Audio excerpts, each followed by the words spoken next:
Welcome everyone to the fourth webinar of EPNoSL VIP, the virtual platform of the European Policy Network on School Leadership. My name is Nóra Révai and I'm going to host this session today. For those who don't know yet, EPNoSL VIP is a series of programs including webinars and forum discussions on different topics related to school leadership. The forum discussions take place on the EPNoSL portal. You can see the link of the portal here, schoolleadership.eu/EPNoSL-VIP, and you will also find the full program of the virtual platform there. All activities are open to anyone who is interested, and if you wish to contribute to the discussions, you need to register on the portal. So our topic today is educating school leaders, and we are going to address this topic with the help of three speakers: Michael Schratz from Austria, Tom Hamilton from Scotland, and Huub Friederichs from the Netherlands. But before I introduce our speakers and before we start, let me just very quickly show you some features of this webinar platform. So you will always see the person who is speaking. Other web cameras and microphones will be inactive. At the bottom right-hand corner, you can see a chat box, which you will be able to use to ask your questions during and after the presentation. So you can type your questions there and already start discussing during the presentations. You can also send private messages to each other if you like. To do this, you have to select Whisper from the drop-down menu where it says Say Now. You select Whisper and then you select the participant to whom you would like to send the message. At the bottom left-hand corner, you can give feedback. There is a Give Feedback button. You can try it out if you want. And, for example, I'll be laughing now. If you want to reset it, then you just have to press I am fine. One more piece of information: the webinar is going to be recorded and the session will then be published on the EPNoSL portal. And your feedback is very important for us. So if you can dedicate a few moments after the webinar to give us feedback, then please go to the link that I'll put in the chat box right now. But you can see the link on this slide as well. Okay, I'll put the link in a second. And let us start now. So I'll introduce our first speaker, Michael Schratz, who is a professor of teacher education and school research at the University of Innsbruck and research director, teaching, learning and leadership at the National Leadership Academy. As the present Dean of the School of Education, he is responsible for teacher education reform programs nationally and internationally, and has been policy consultant for various governments. His main research projects are in educational leadership, learning and teaching, as well as policy development. His professional interests are in educational innovation and change, with a particular focus on leadership and learning, quality development and self-evaluation. So I'll give the floor to you, Michael. Thank you, Nóra, and hello, everybody. I want to share some ideas with you, which I have gained through this national program, which Nóra mentioned, namely the Leadership Academy. And I'm calling my slideshow, if I can get that. Nóra, can you provide it for me? Thank you.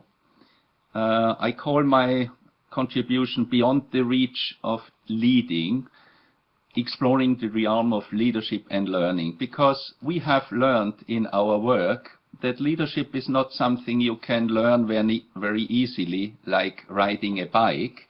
So I want to share some ideas which we have gained from our program. The first is, in Austria, everybody who wants to become a school head within the first years has to do the compulsory school management program. And after that, previously we didn't have any further professionalization program. But since the school management program, the compulsory one, just mainly deals with management issues, we have to show them what it means to differentiate management from leadership. So we use this yin-yang model, going back to a colleague, Hinterhuber, at our business faculty, so that they know it's the red area we are heading for. Leadership is discovering new possibilities with the capacity to realize them or make them realized, and not just solve problems creatively when they turn up, as is the case in management. Management is working within a paradigm. We are all in the paradigm of evidence-based testing, but leadership is thinking of what happens in the new paradigm and even participate in creating a new paradigm. Then management is working within the system. Most schools are part of the public school system, so you have to work in there. But leadership is working on the system. No system can satisfy all the demands which are necessary to be met. So we have to work on the system and make it better and more apt to our challenges. Management is getting things and people into motion, methods, techniques, control, everything they have to learn when they become school heads. And leadership is enticing and empowering staff to achieve top performances. Furthermore, management uses the human being as support, because every leader needs a follower. And leadership has to deal with the dignity for the human being, because there has to be trust as the relationship between leaders and followers go. Then, last but not least, management has always got to do with the attitude of doing, whereas leadership has the attitude of serving. So what we are trying to do is to move people more into the leadership yang part of the yin-yang model, because in everyday business they are mostly confronted with management issues. Yeah? The second thing we have to deal with is learning, which is not something where somebody picks up something new, but has to find out how I become aware of what we do not know yet. So it's a journey from unconsciousness to conscious learning. And I'll show you this through these 4 quadrants. What we have to do is first to try out to get from unconscious incompetence to conscious incompetence, because only when we are aware of something we have to learn, we are active in ourselves and open our minds to that learning, and then go on to conscious competence, and from there to unconscious competence.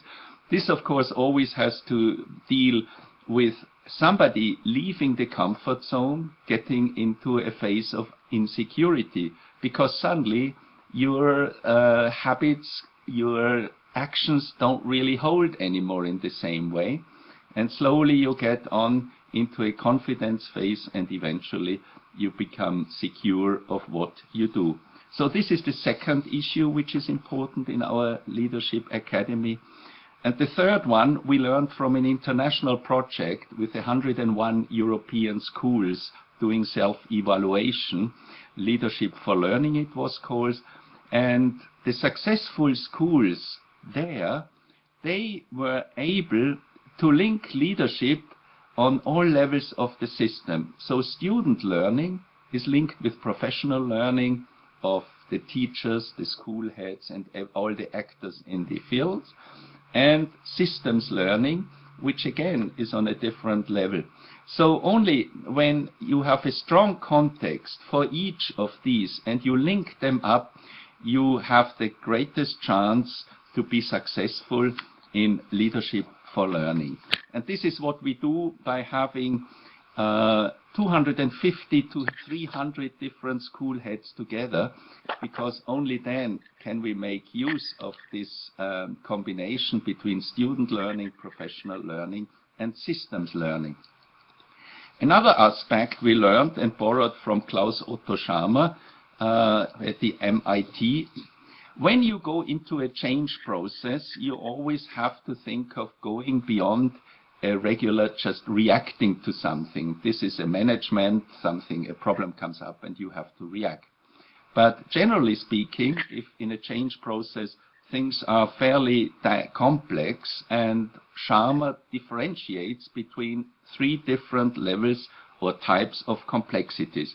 The first one is dynamic complexity, which is defined by cause and effect being distant in space and time. That means if you intervene in a system, you only know years and years afterwards how successful you have been. The next level of complexity is social complexity, which is defined by conflicting interests, cultures, and worldviews among the diverse stakeholders. So this is the thing you have to deal with on the lower level. And on the lowest level, it's what he calls the emerging complexity, which is defined by disruptive patterns of innovation and change in situations in which the future cannot be predicted and addressed by the patterns of the past.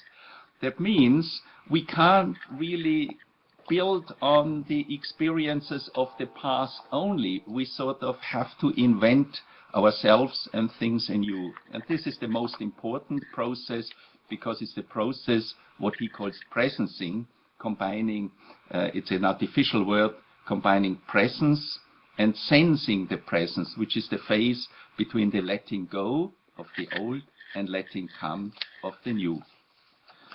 And when we go into one of the new learning processes with our school heads, then we have to differentiate between the growth, which might just be from good practice to next practice. Because in a learning process, you usually growth happens fairly quickly, and then it gets into a phase of stability. And if you want to get from good practice to best practice, you have to invest a lot of time and energy and resources, and only get on very little. That's why we have to find a creative intervention, which of course causes the critical instability, not allowing the patterns of the past to be used, but to go onto the next level, which we call next practice. And this is how we are trying to use collegial team coachings to get people from good practice not to best practice, but to next practice, meaning not more of the same, but inventing something new. You can always find good examples in the world of sports, for example, when you think of the ski jumpers who previously had the skis parallel, and suddenly they all jump in a V formation, or the Fosbury flop is another example of how you get from best practice to next practice. Then finally, we have to think of time. People always say in a change process, it takes so much time, or we don't have time. We found out it's more a matter of organizational energy, because when you are in an energetic flow, you don't really notice the time that much anymore. And in schools, we notice that there is different types of energy. We have resignation and anarchic state when there is low intensity and low quality. If we have high intensity and low quality, we have corrosive energy when there is lots of conflicts going on in a developmental process. If there is low quality, low intensity and high quality, it's very often in schools which are very comfortable with what they have achieved and don't move on anymore. And finally, what we want to achieve is productive energy, which is what helps to have high intensity and high quality in a change process. This was a quick tour through some principles we use in our Leadership Academy. And as I said before, we have to bring together people from all levels of the system, 250 to 300, to make use of this capacity and use the productive energy. And further questions I can answer in the discussion phase.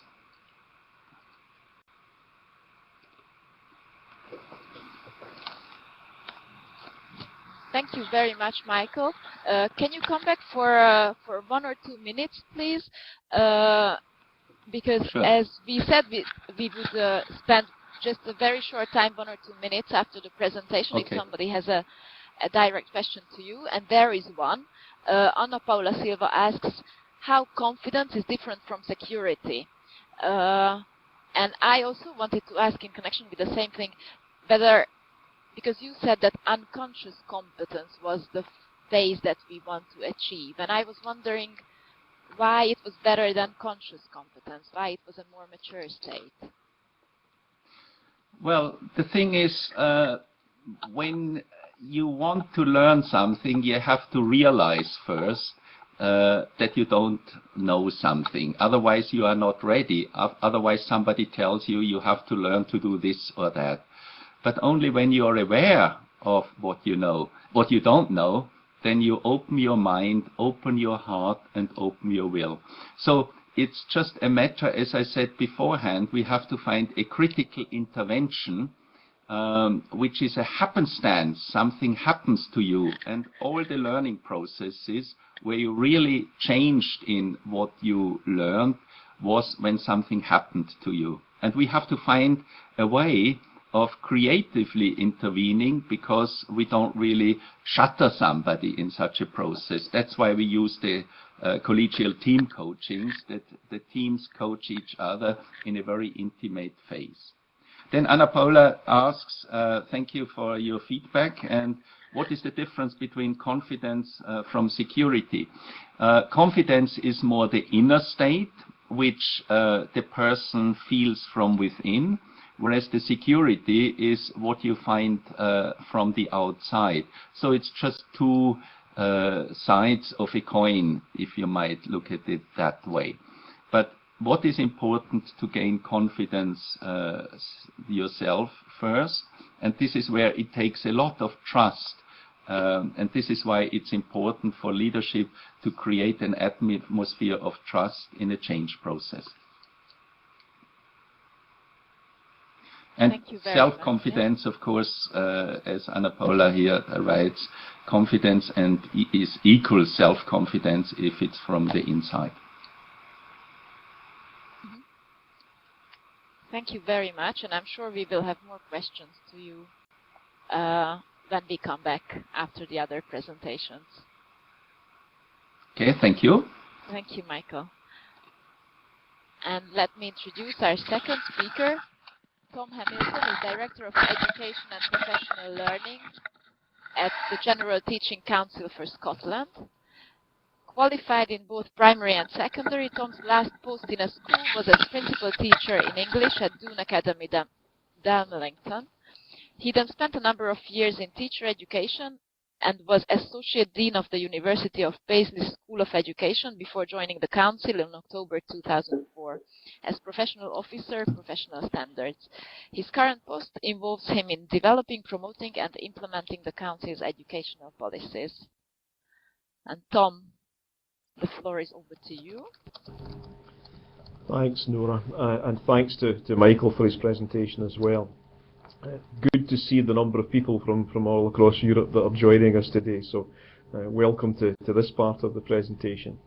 The GTC is a regulatory body, but actually is a very professional body as well, and wants to develop the teaching profession in Scotland, and part of that, of course, is developing leadership in Scotland. We've had for a long time in Scottish education a series of standards for teachers, and what we have done, what the GTC has done over the last year and a half, is to review and revise all of the teacher education standards that we've had. And you can see on the slide in front of you there what we now have. We've put into what we're calling standards for registration, something about provisional registration and full. Now, provisional is what you meet at the end of your university career to become a teacher in Scotland. Full is what you meet at the end of a probation period. We've then moved into what we call the standard for career-long professional learning. And this is an attempt to keep classroom teachers to continue to have something that is absolutely relevant to them throughout their career. Something that will continue to be aspirational for them, something that they will continue to work towards throughout their career, throughout 20, 30, however many years of their career, something that would be relevant to them. And then the last part is standards for leadership and management. And into it, we've put something about middle leadership for people who are moving into promoted posts, who are beginning their career in leadership and management, and then ultimately for those that go on and become head teachers. Now, why have I told you about all these standards? Well, one of the things that we quite deliberately tried to do in the review of the standards was to put something into each of them about leadership. Leadership is not something that you just suddenly aspire to in a particular stage of your career. We believe really strongly that you should be developing and displaying leadership as you move throughout your entire career. So in the standards for registration as a student, as a new teacher, your principal focus will be on leadership for learning, and that links back to something Michael was saying just a few minutes ago. Within the standard for career-long professional learning, there's still that focus on leadership and learning, but there's also making a conscious contribution to the leadership and the development of your colleagues. So it's the teacher leadership, and Michael maybe didn't quite use that term, but that's the same kind of idea he was talking about. And then in the final standards, the standards for leadership and management, remember middle and headship, there's these two elements of leadership we've already got, plus that notion of working collegially with your colleagues to develop them, to develop their contribution, their teaching, their way of working within the school. So it's focusing on the leadership capacity of others as well as yourself. Now, that's from the standards. This slide that's up now is taken from a document that you'll find on a website, an organisation called Education Scotland. And Education Scotland is charged with taking forward the curriculum in Scotland, but also incorporates our inspectorate. We have an inspectorate of education in Scotland. And the GTC, Education Scotland, and indeed the universities have worked together on developing this framework for educational leadership in Scotland. And you can see there that, again, that it's maybe not quite the same terminology that I've been using so far, but we've got pedagogical leadership, middle, school, and ultimately system, because that's a part of educational leadership in Scotland we maybe have neglected a bit in the past, because head teachers should really be making a contribution at that kind of systems level. And I think what Michael was saying, all the different levels of education working together, that's what we're endeavouring to do in this kind of area as well. We have a qualification for headship, and have had for a good number of years. We have, as you can see there, 3 different consortia that offer the qualification. Each of the consortia are led by universities. So the Edinburgh University leads a consortium in the east of Scotland, in the north it's Aberdeen, and in the west there's 3 universities all work together. And there's a well-known, a well-regarded programme, the Scottish Qualification for Headship, that these universities deliver in partnership with local authorities and schools. And it's at master's level, and some of them it's a master's level diploma, some of them you get a degree at the end of it. But we've also got, and this has been the case for a good number of years as well, we have a flexible route to the qualification. And this is run now by Education Scotland. So it's an alternative pathway that is based on coaching. The local authorities take the lead in that themselves, that run our schools. They have experienced head teachers who work as coaches and work their way through with aspiring head teachers to meet the standard for headship and potentially become head teachers. Now, the GTC's role in this is that we accredit the programmes. They have to meet our standards. They have to at the end of the day, deliver people who meet the standard for headship. So we accredit the programmes, and that's our role in that. So we have like a quality assurance role. The future is important too. And we've had a kind of hedging of bets in the past in Scotland. You had to show that you'd met the standard for headship, But you could do this in all sorts of different ways. You can do the two things I've just been talking about, the SQH or the flexible route, but equally you could come along and say, well, I've done it in such and such a way, and that might satisfy the requirements for becoming a head teacher. What a group said just over almost a year ago now, as you can see there, November 2012, it put down a marker that within 5 years, everyone should have a qualification or a professional award for the flexible route to show that they've met the standard before they become a head teacher. Now that puts a marker in for the Scottish system to move forward with this, and that's why groups like EPNoSL have been so useful to us in terms of trying to develop what we've been doing. One final thing that we've also been doing is we have been, flirting's not the right word, but we have been considering developing a Scottish College for Educational Leadership. And there's one in England that we've looked at the model that's there. We've had a small group of people seconded to scope whether this is a possibility, and the person that's quoted there, Marjorie McMahon, is a lecturer at Glasgow University who's been seconded to lead this kind of development. Now, Marjorie's point in that quotation there is how teacher leadership, educational leadership, is in all sorts of different sectors, all sorts of different areas of education, and also, and this is a point Michael said, most Scottish education, the vast majority, is within the public sector. Something like 96% of Scottish kids go to schools that are in the state sector. So we have to make sure that what we're doing in education actually links in with what the public sector is doing, to make sure that there is a convergence there, that there's coherence in what we're trying to do in education with what else is going on in the public sector. That's the end of my presentation. If there are any questions, I'll be only too happy to try and answer them.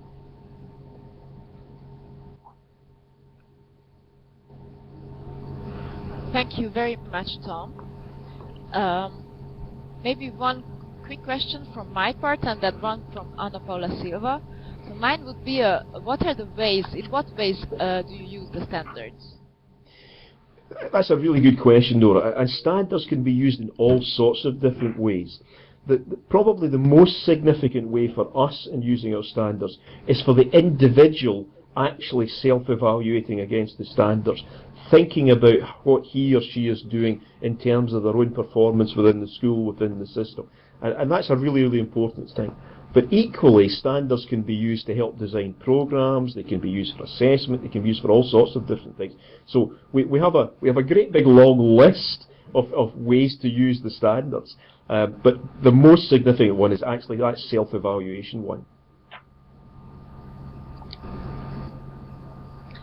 And Anna Paula's question is how standards and criteria are related, and how you can articulate standards and contextual demands. What we try to do, I know that standards are criticised in some other systems. It's all about putting a tick in a box. It's getting ensuring competence without actually getting excellence and all these kind of different things. What we've done in our Scottish standards is try to have everybody involved in setting them up and deciding what's going to be in them. So we've got in every single one of the standards, we've got the same section, literally the same words, about the values that we think are important to Scottish teachers. From whether you're being a student to whether you're being the head teacher, we think there are the same values. Now, we're quite deliberately trying to avoid that tick in the box mentality that you could have by putting in the values. Now, we've had debate about what the values are, what should the values be, and it's not a kind of top-down system of the GTC saying to the Scottish system, here are the values you must aspire to, you must live by. We've actually debated the values, and all of that you'll find on the website, but it mustn't become just a tick box. Thank you very much, Tom. And I'm sure we will have more questions to you. A pleasure. But thank you very much. And let me now introduce our third speaker, Huub Friederichs, who has been affiliated to the Netherlands School for Educational Management, NSO, in the capacity of project coordinator, trainer and co-teacher since 2003. Currently, he is acting head of NSO's international office. Huub has gained extensive experience in the fields of management and organizational development and in management and leadership trainings in not only the educational sector but also in the finance, government and health sectors, both in the Netherlands and internationally. He has worked as organizational consultant, project leader, senior management trainer, executive coach and educational leadership trainer. Huub, the floor is over to you. Thank you very much, Nóra, for this extensive introduction. I'm very happy that I can share some ideas about how in the Netherlands School of Education Leadership thinks we should educate our school leaders. And I would like to thank Michael for giving his themes and findings from the Leadership Academy. And actually, I really acknowledge and recognize a lot of what he is saying, and it's also built in our curriculums. And Tom, thank you very much for this clear presentation about this standards and the criteria and linking them together and how this example of educating leadership works in Scotland. So both of you, thank you very much. In my presentation, I'm going to tell you more about, of course, the approach, NSO's approach to this educating school leaders. And a couple of keywords are competence, knowledge, skills, attitude, experiences, and also the way we do it is holistic. That's probably you have to keep in mind all the time. First of all, we look at educational leadership. So you need to know a couple of things, and you have to have an attitude and some skills in things, like researching the social context of the educational organization. Tom already mentioned a little about systems, so that you go into system. Now we think at the moment it's not only distributed leadership within the system, for instance, in the social context of the educational organization itself within, but also the community. So to build up the community, small communities or larger communities on a let's say meso level or even micro level, and sometimes macro level, like what ministries, of course, and policymakers has to do. Sometimes we call it system management, also that you have to take care for the whole community around the school. The second area or realm or what is it called? Area of educational leadership is what we think is the core process of educational organization. It's what Michael also says in his article, leading learning. You need to know a lot about how people learn and how kids learn and so on and so forth. So that's also a very much articulated area in our curriculum. The third part is educational organization as a working system. So how are we going to do human resource management? How are we going to deal with the finances? And so that's also part of our curriculum. All through this is the thread of, there is a red thread, let's say, leadership and management. In all these areas, you need to know, and your personal leadership, your personal development is very much important. That's how it works, and there we have all kinds of workshops. We use many different working methods for learning, like project management and classroom management and plenary sessions and collegial intervision. I'll come back to that in a couple of moments. This is the same slide as the last one, but it's how it is in the article, and I didn't think it was very clear, so I did it a little bit different. but the same thing is there. Social context of educational organization, the core process in educational organization, that's learning, and the educational organization as a working system.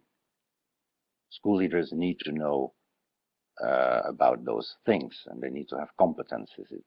The whole curriculum, and it's a master's degree curriculum, is based on competences. So everything, and I'll give you, in a couple of moments, I'll give you an example of what we think we can measure about competences. This is what we see, and now I would like to have, sorry, yeah, there it is. So here is the learning component, the learning and teaching environment. That's the basic, of course, of a school. And here, down here, it's about quality. Everything should be based on quality, and up here is future and strategic management, and also knowing about the context and see how you can pursue your goals in school. And then there's all kinds of, I hope that you can see it, there's all kinds of areas that we try to cover: leadership itself, management of innovation, and change. And I was very happy to see in Michael's presentation that he also makes a difference between change and innovation. Next step in things. Of course, the human resource management aspects, the financial management, management of the school culture, management of school organization, and also very important topic at the moment in the Netherlands when it comes down to governance and supervisory boards. Knowledge about this and skills in this realm is very, very important. And communication techniques, and we, as far as I can see, maybe it's not the right word for it, but we call all what is happening in schools and also in attitude in learning process, it's about communication, how to deal with the environment, how to deal with teachers, how to deal with pupils, students, etc., etc. What we do in our courses, we try to do learning from experience. So we have got a dual system. You need to have a management position or a leadership position in a school, and for, let's say, 3-5 years, and based on this experience, we go further. It's of course really adult learning. We try to find the theories, we put them into practice, we learn from it, it's feedback, so it's a rather scientific process also, of course. What we use at the moment is the virtual action learning, or the virtual learning community. So everything is computer supported. And this is rather interactive system. Students learn from each other. There's a learning arrangement that's based on how the competences are going to be developed or understood, or becoming conscious of incompetencies, like Michael also referred to. And then people start to research it themselves, they start to talk about it themselves, they make a kind of a paperwork, put it on to what we call the virtual learning community, and then they get feedback. And this feedback process is very, very important. It's not only feedback from their peers, but also feedback from the teachers and the teachers and the professors. So that's the new thing. Let's say we use it now for 2 years, and it's rather successful, and we are learning also how to use it. Well, what I just said, the virtual learning, or the FEL system and the virtual learning community makes it possible that we are cooperative, and whether we do group learning, and there is peer group supervision, and very, very much, or very important aspect of being a leader is to have self-reflection, as it was also mentioned in the two others' presentations and sharing the examples.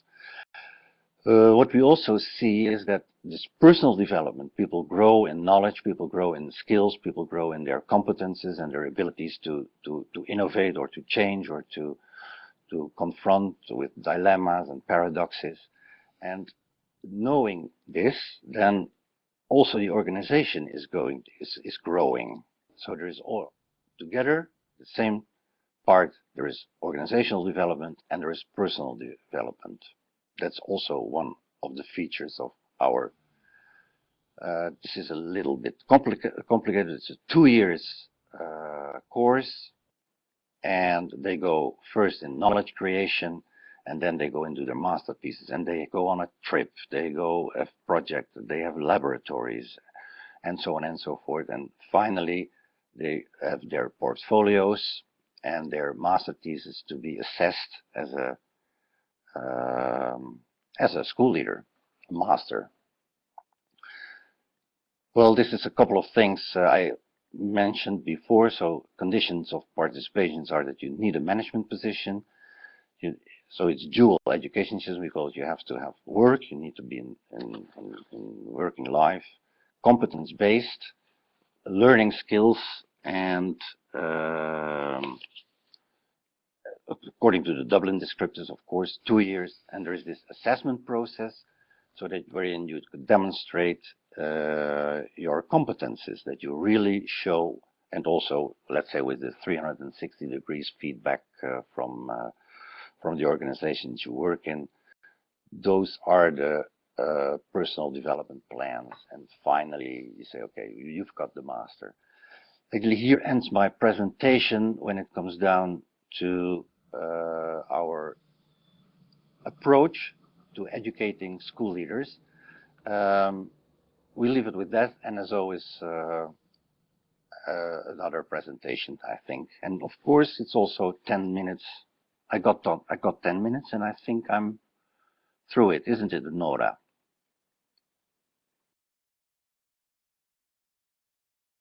You can finish your presentation, Huub. Yes. It's well, to show a little bit more about the Netherlands. So this, what I'm telling you, is based on, let's say, 20 years or 25 years already experiences. What we do is this master, and we have also the tailor-made for schools, and we have some consultancy programs. Internationally, we try to share our knowledge, but of course very much according to the culture in the nation. All over the world, we made 25 international projects, and maybe it's very good to say again what the vision from the Netherlands School of Educational Management is. We develop school leaders that are competent in disseminate vision and education. At the moment, we have a kind of a norm that school leaders really should be able to talk about their concept of learning, their concept of education, how students learn.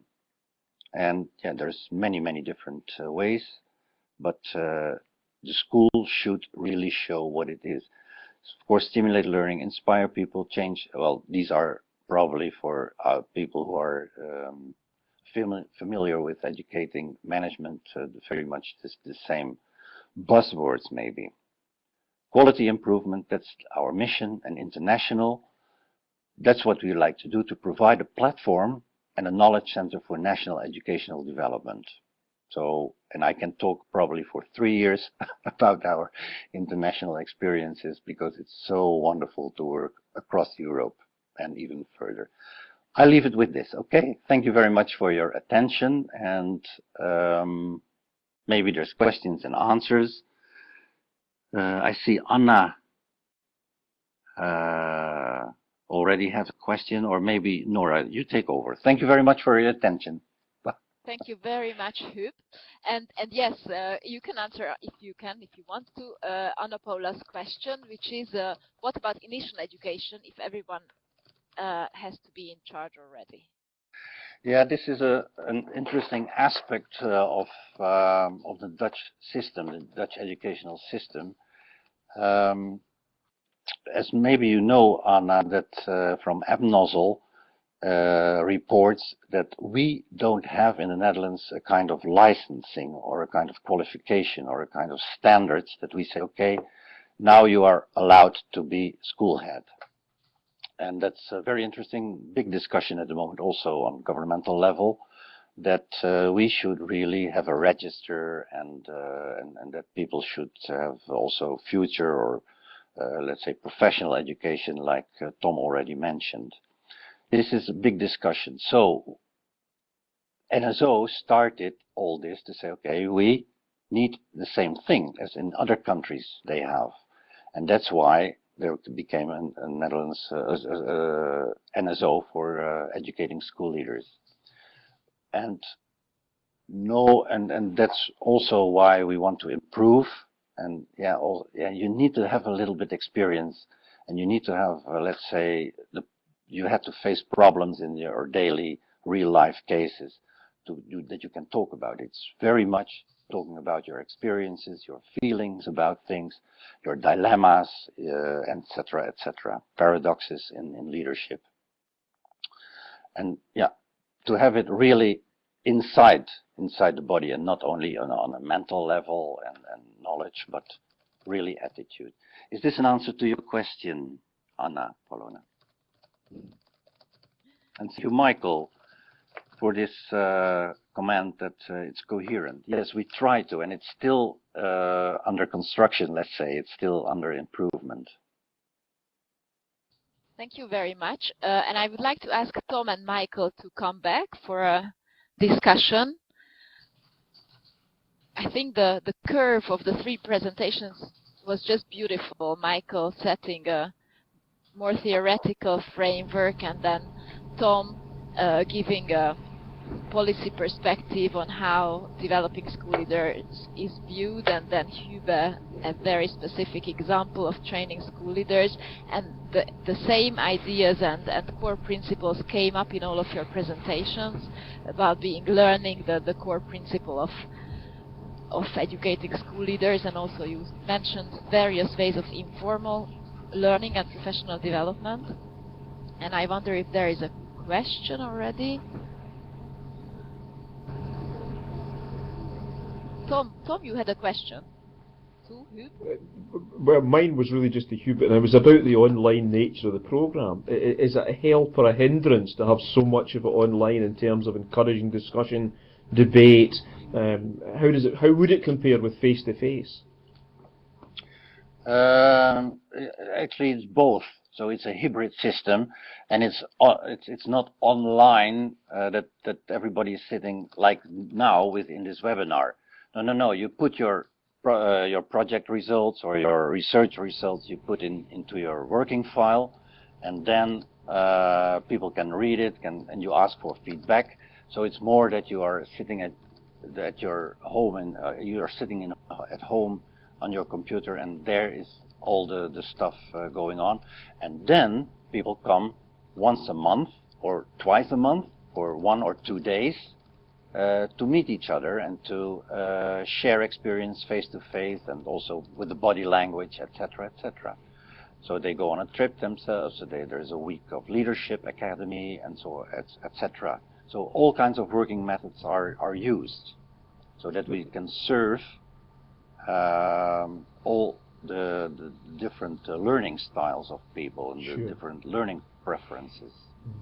In psychology, there's the stranger on the train phenomenon, where people tell things to strangers on trains they wouldn't tell to their friends. So, you know, the colleagues who are working with people who are maybe from another part of the Netherlands, are they quite open in how they discuss their issues, their dilemmas? You used that word. Yeah. Yes, very much. Every course, let's say it's 20 people, it's a learning group, and they are managed by what we call the learning manager, and he is really responsible for safety, for openness, for everybody's personal learning path.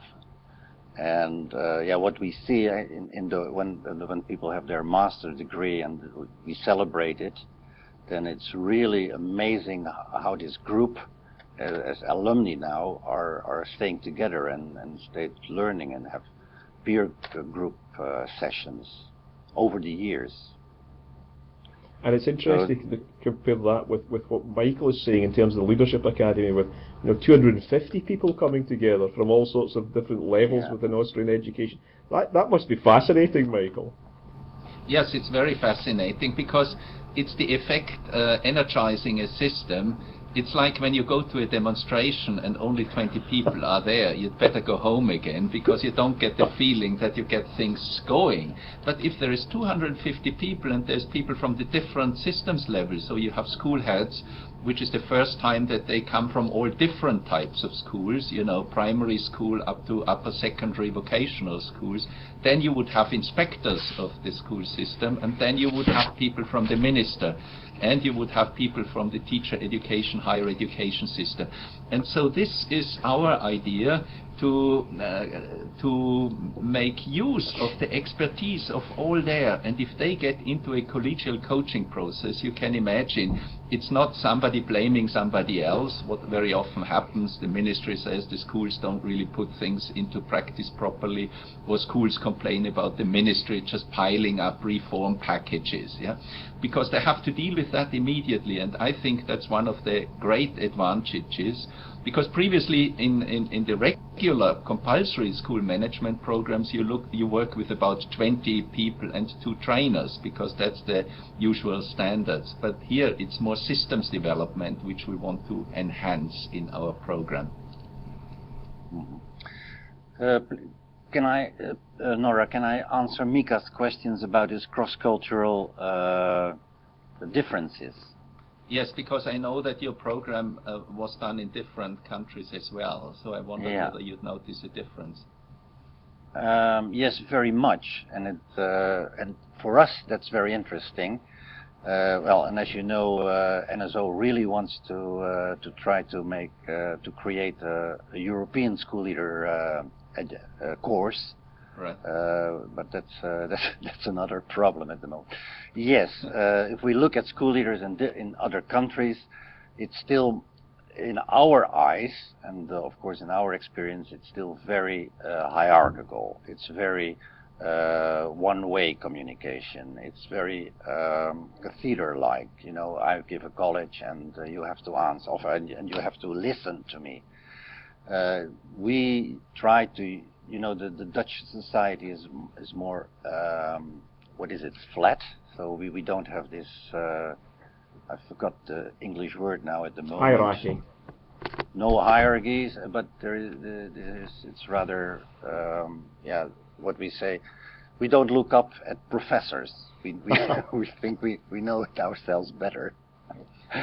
And that's why, the interactive thing and the people who can pronounce or can give word to all their feelings and their ideas is more important. So it's more about reflection, self-reflection, but also your ambitions and what you want to do and where are your strengths and how can you put them into your professional life. Personal development. So this is an answer to your question, Michael, because... Yes, I think that's true, because I've been involved in a book project where we looked at policy cultures in different countries, and we also saw there, for example, your country, the Netherlands, policy culture is just contrastive to what is happening here.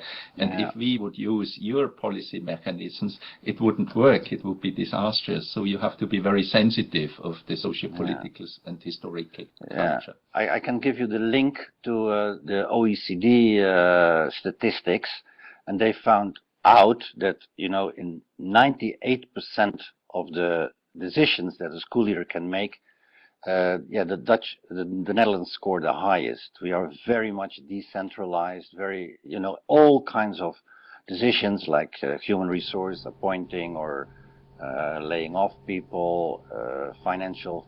It's all done in the school itself. And not on ministry level or those things. I will send it. It's page number 200 in the statistics of the OECD. It was, for me, it was an eye-opener actually, that they also like to research these kind of things. It's about accountability, of course, and about what we are discussing in EPNoSL. Yeah. Then Mika asked me about the differences in Austria and Finland, about change and leading in it. I think what we notice is that leadership has been neglected. That's why I presented this differentiation and the yin-yang model, because in the German language, the word Führer, this has been a no-go after the war, as you can imagine. And so it has taken some time to allow leadership to create, to have visions, and to look into the future in a positive way. And what we also notice, that working on the system is very important, and not just in the system. Just one more question, coming back to European school leadership development. In a recent Central European project, in which Michael participated as well, and we developed a competency framework, a Central European competency framework for school leaders. And in the book that we wrote at the end, Glyn Kirkham, who was one of the authors, argued that international mobility should be fostered also in the field of school leadership, and brought the example of football clubs which recruit based on competencies and not nationalities. And I wonder what you think of that. Would the Hungarian school head become a school leader in Scotland? Does it make sense? And also, Huub, you said that NSO would really like to establish a European school leader training. What would be the added value of that? What do you think of this? Who's going first to answer? Tom? Well, I can quickly answer the last question. The contribution would be actually what Europe wants to establish. If you look at ideology and binding together and connecting people, etc., then we should have the European issues, school issues, educating issues in such a course. And it should contribute to mobility and so on and so forth. But I see there's only 1 minute to go, so please answer another question. Can I just, Mika had asked the question about whether it's the same in different countries. One of the things that you could criticise Scotland for is, because we're very consensual, you could say we're actually quite a cosy system, that, you know, we all think the same things. There's not enough radicalism in the system. There's nobody coming up with real innovations, and that is a criticism that's made by some. But some politicians in Scotland have made that criticism. But actually, I think everybody's working for the best for Scotland. But it is a criticism that can be made. Interesting point, Tom. Yeah. Mikael, what's your view on European school leader training and the mobility, international mobility of school heads? I think that's a very important thing. I once wrote a paper for the EU on the European teacher. Is there something like a European teacher? And at the same time, I would ask the question, is there somebody like a European school leader? And this is quite some responsibility, to be sensitive to the national prerequisite, but on the other hand, acknowledge there is other ways of doing it and learn from those different cultures, and see what it would be like if what I experienced in the Netherlands, that the school head actually sold his school physically because he wanted to gain some money by building the school outside the city center, which would an Austrian school head would shudder, you know, to think of millions of euro being responsible for that, because they have just not learned that way. And I think it would be a good way of learning something about entrepreneurship, selling your school. I think that's a good point from Michael. I think one of the things that the European project we're involved in does is show us the common denominators across all the systems. You know, the point that Huub made about dealing with dilemmas, I think all head teachers do that. They have to do that. But equally, there are cultural differences, there are contextual differences. You know, we cannot just take one model and say every system in Europe is going to have that kind of system. It just wouldn't work, I don't think. Right. No, I think you are right, Tom. Of course, and this is one of the wonderful things of Europe, all those diversity, all the differences in culture and approaches. But that makes the whole life richer, for me at least. And yeah, that's also why I like to work abroad. Thank you very much. I'm really sorry. I'm really enjoying the discussion, and I would spend more time here with you with pleasure, but unfortunately our time is up. I would propose that if people still have questions, we can continue the discussion on the portal. And the webinar, the whole webinar will be accessible, and maybe if Huub, Tom and Michael, you have some time to sometimes check if people have questions, that would be great if you can spend some moments to answer still questions. And I would like to thank you very, very much. I would ask one more question. Did you upload the article about the NSO approach? I think yes, but if not, it will be uploaded. Okay, thank you. I will do that. Thank you. So thank you so much for being here and for the stimulating presentations and discussions. And I would just like to draw your attention to our next webinar, which is going to be on the 15th of October, the same time, so 11 o'clock Central European Time, on distributed leadership. And once more, we would be very glad to have your feedback, if you can spend a few moments to fill in the questionnaire. And thank you for all the participants and speakers to be here today. Goodbye.